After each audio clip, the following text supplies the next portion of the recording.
My name's Lisa.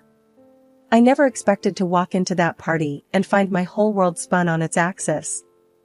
But there I was, standing next to Rachel, hoping for a few laughs and free drinks. All it took was his hey to turn an ordinary night upside down.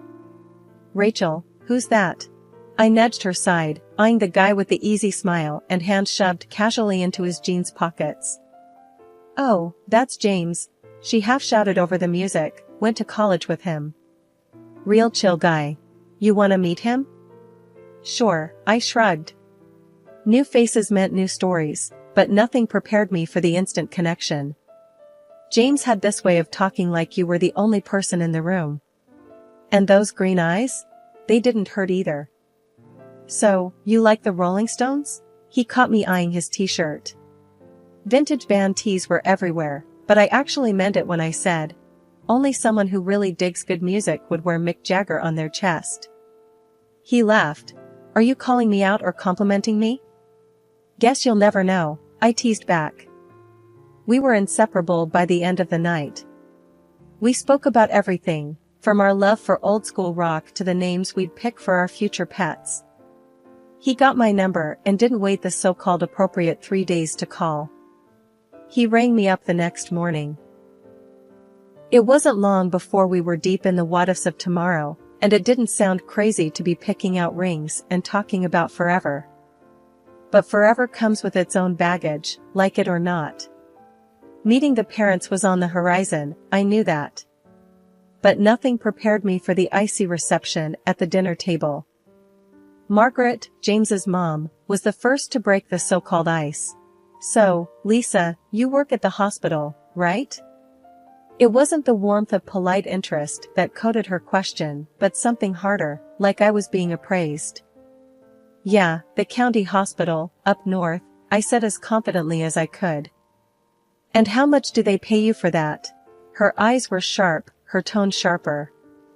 I paused, Jane shot me a look, but I decided to be upfront. Enough to get by. My answer was clipped, I hated talking finances. Well, James does more than get by, she said. I glanced at James, who was calm and silent. I felt my face heat up. So, about this marriage, she continued as if my income was just a segue. A prenup is sensible, don't you think? It was like a punch to the gut. But I said, listen, I don't care about money. But whatever happens, the bit I send to Granny B each month, it's non-negotiable. Fair enough, his dad finally chimed in, that seems reasonable. The tone for this commitment was set, tough, not all sunshine and romance, but it was real.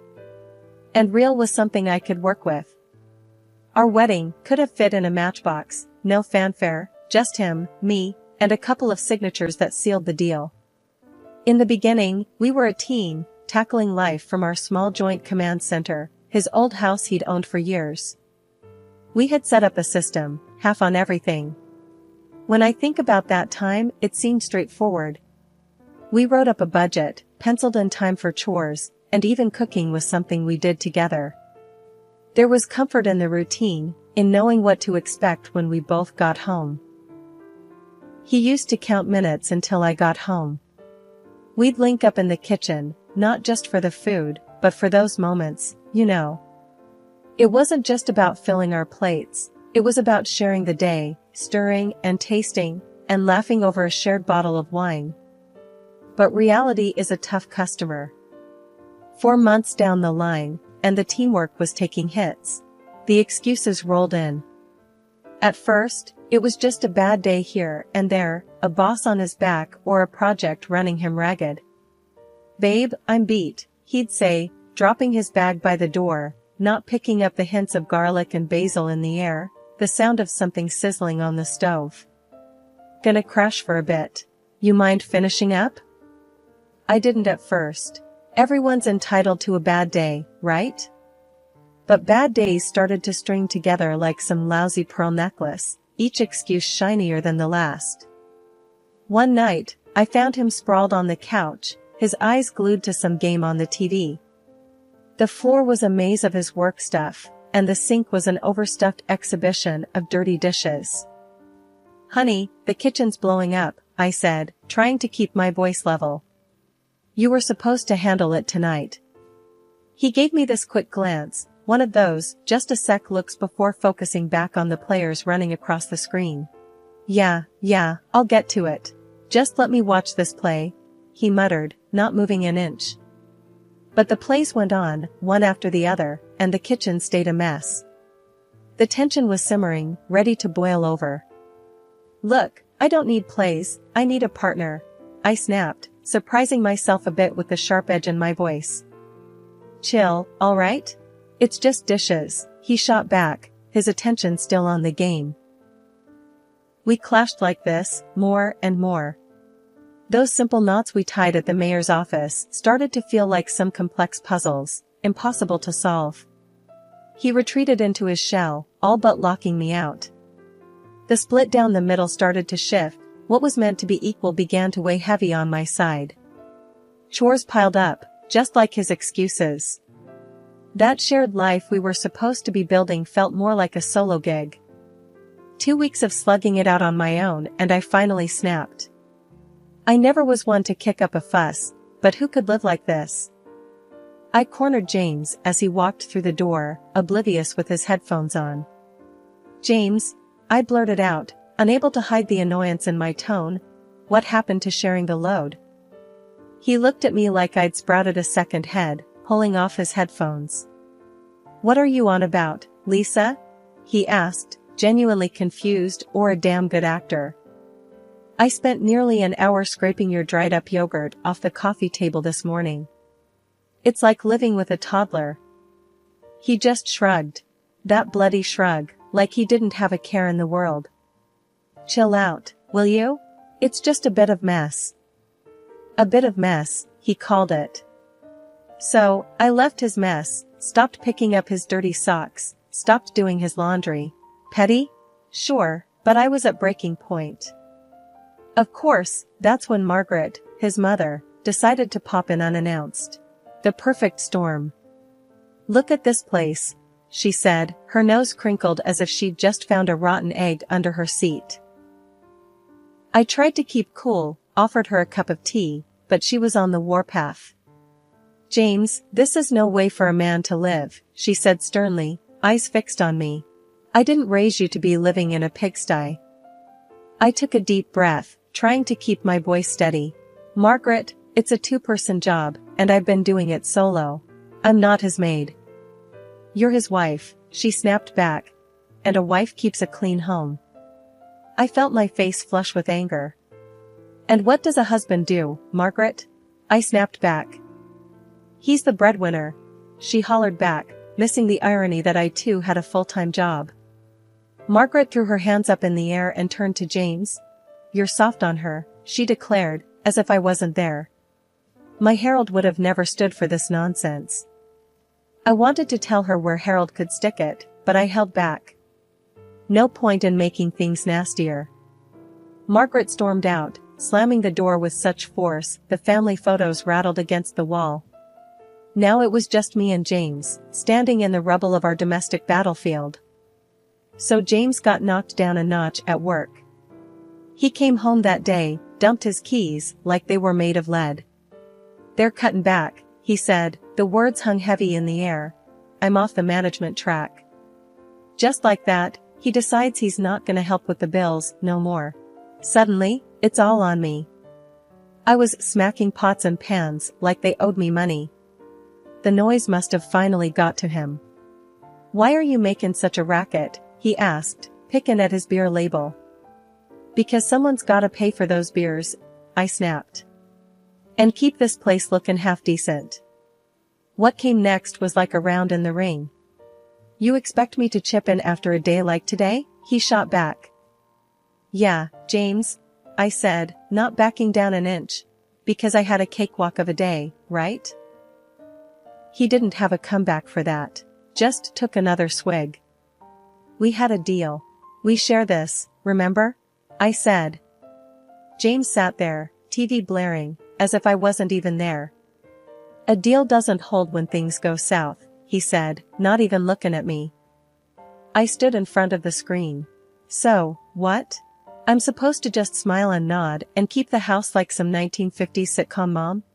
He just glared at me then, no love there, only irritation. You wanted a partnership, here it is. This is life, deal with it. The words hung there, thick and toxic. His ignoring the problem wasn't going to make it vanish. We're supposed to be in this together.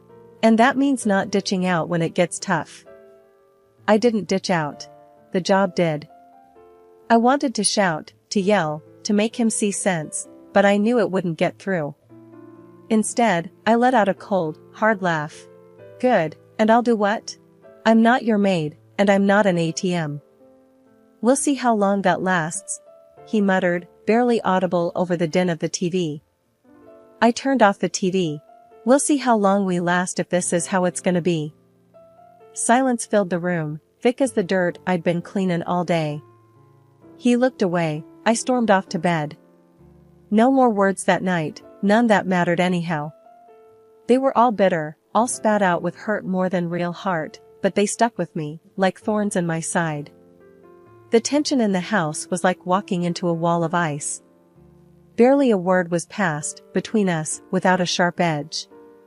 James had taken to eating his meals alone, meals that Margaret dropped off with a thud at our door. I could hear the plastic containers hitting the wood, like the gavel of a judge passing sentence. So, what are we having tonight? I asked, poker-faced, as James marched past me, Margaret's cooking in hand. Does it matter? He barely glanced my way. It's not like you're eating. It was true. I didn't have the stomach for food, not for what was in those containers. It was more than lasagna or stew, it was a heavy dose of rejection, served up by Margaret, and it had seeped into every room of the house. Then Granny B called. Cheerful and active, I could almost smell her lavender perfume through the phone. A visit from Granny could turn a place upside down, and that's what I sorely needed. A gust of fresh air. I'm packing my bags, baby girl, she chuckled, but I heard the steel underneath. Oh well, that had gotten her through tougher times than this. I need to see your life. I broached the subject over dinner, a silent affair, with the clinking of cutlery replacing conversation. Granny B wants to visit, I said, dropping the bomb without preamble. James paused mid-chew, his eyes hardening. Here? Stay with us? I nodded, gripping my fork like a lifeline.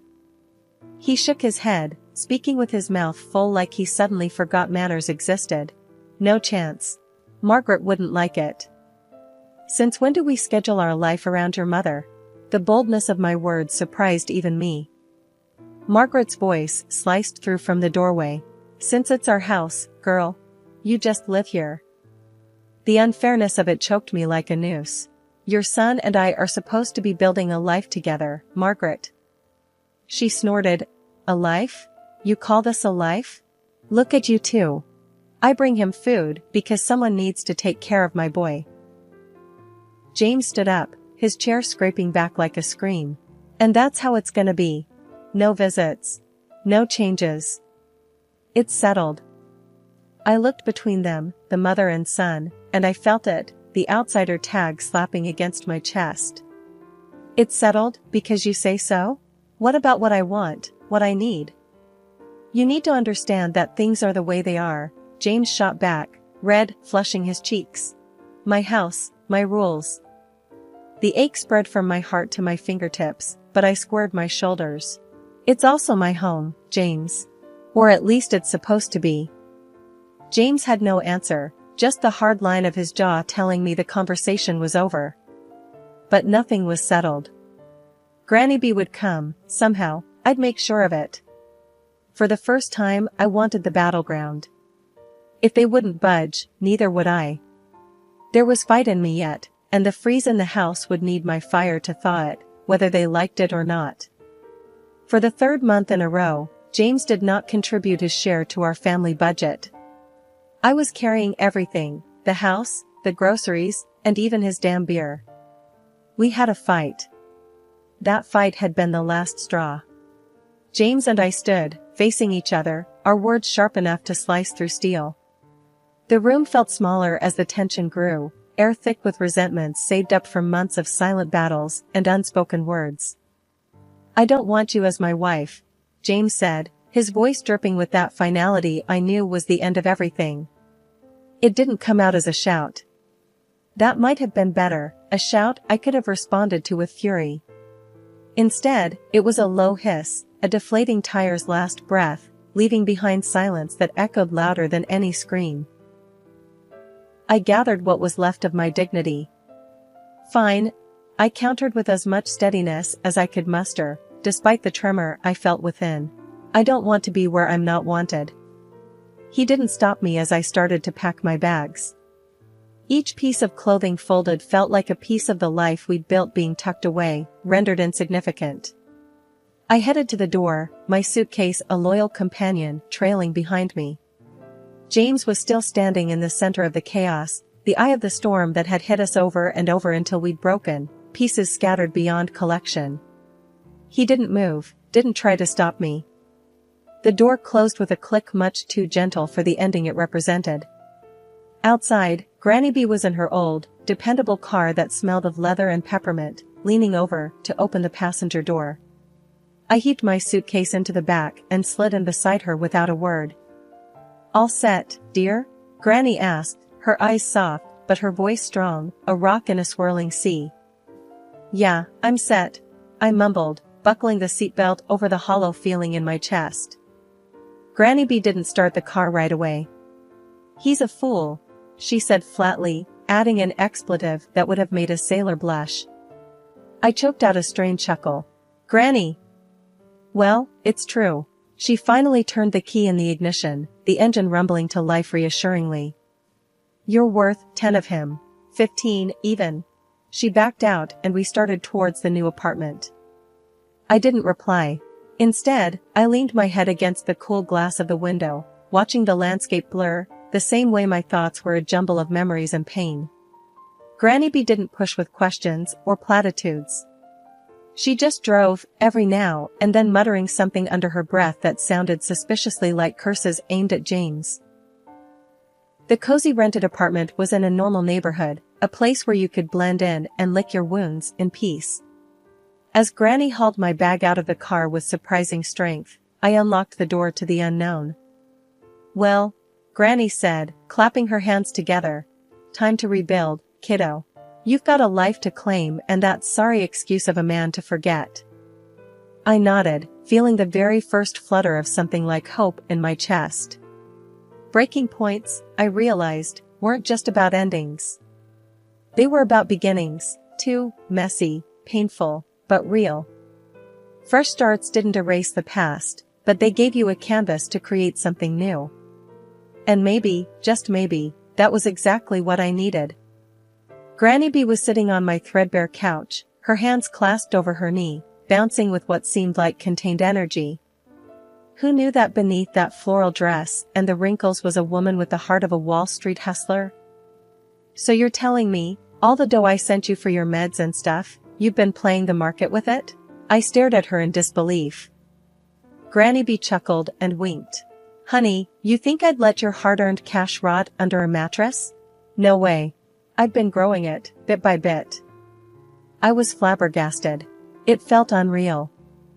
I crunched the divorce papers in my hand, knowing that what Granny B had just told me was going to flip the script in a major way.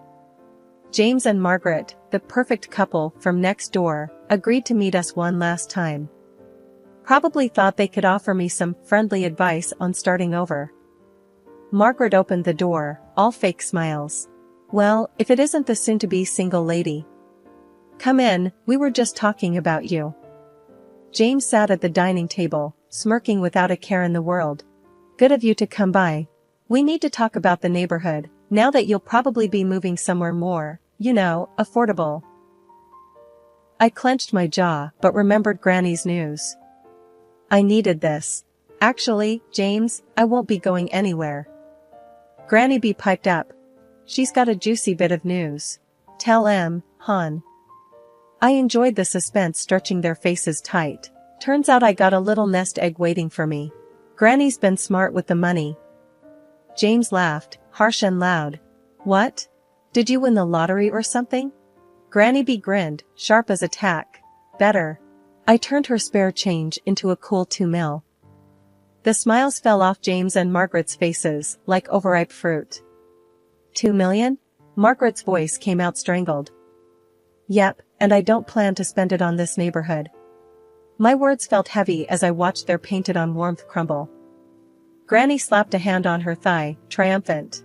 Ain't that something? Just when you think life's kicked you, it decides to kiss you instead. James started babbling something about how half of this money belongs to him. I burst out laughing, reminding him of the prenuptial agreement I had signed. I swear, at this moment, his mother would like to go back 6 months to destroy this paper. James and Margaret sat in silence, looking at us with puppy dog eyes. I couldn't help but relish the irony. We didn't linger much longer, there was nothing left to say. As we walked out, Granny B draped an arm around my shoulders. So, what's first on the millionaire to-do list? She asked, squeezing me tight. First, I'm getting an ice cream. A big one, with all the fixings, I said, the future suddenly bright and wide open. Granny let out a hearty laugh, the sound mingling with the promise of an unseen fortune, now seen, and closer than ever. The phone rang again. I was pretty sure it was James trying his luck once more, but this time, it went straight to voicemail. I had stuff to sort out and no desire to entertain that mess. I heaved a sigh, looking around my cramped apartment cluttered with memories, too many of them pinned to James and his shadow that loomed like a bad smell. Grandma, with her sharp eyes and a no-nonsense attitude, was right as rain. Why do you even keep that thing on? Grandma gestured at the phone with a scoff, busy shuffling through a pile of real estate listings. Shrugged, I tossed the phone on the couch. Guess I'm too soft. Squishy as overripe tomato, she snorted. We need to get moving. I don't want James or his mama knocking on our door, trying to weasel back into our lives when we've barely shucked em off. I know, Grams. Thanks. I flashed her a grateful look. So, where to? She slapped a listing onto the kitchen table. It was circled in bold. Here. 2 bedrooms, cleaner air, away from unwanted pests. I skimmed the details. Looks decent, Grams. Any pizza joints nearby? The next day dawned fresh. We were off, the apartment ad in hand and a skip in Grandma's step. The listing agent met us at the property, all smiles and slicked back hair, reeking of too much aftershave. Welcome, ladies. He extended his hand right at Grandma. She eyed it like it was a dead fish, but shook it all the same. Cut to the chase, hotshot. We're not here for pleasantries. I bit back a laugh as the agent's smile twitched. Of course, of course. He quickly unlocked the door. This way, please. The place was a gem compared to where we were. Good light, clean floors, and the air didn't hold any of James' cologne. Grandma haggled like she was born in a market stall. The price dropped. Terms changed. By the time we walked out, the agent looked 2 inches shorter. The move went smooth. Neighbors were quick to say hi, a couple of them inviting us over for beers and a barbecue. Asked about my story, but I kept it simple. I was done letting my past hitch a ride. The new place shaped up nice. I continued to work as a nurse. Grandma found her corner for knitting and gossiping with Mrs. Hem from next door, who had more sass packed in her tiny frame than anyone I'd ever met. One evening, I grabbed a pizza, from the new joint, of course, and headed home. As I flipped open the box, the steam carried that cheesy aroma up, and I couldn't help but smile. And so we settled in, me and Grandma, our little team. The taste of fresh starts and thick crust pizza in the air, laughter from the neighbor's yard spilling in through our open window, and a sense of peace finally making itself at home. James and his empty promises faded into the background noise, just like the buzz of the city we'd left behind. I was looking forward, and the view was pretty damn good.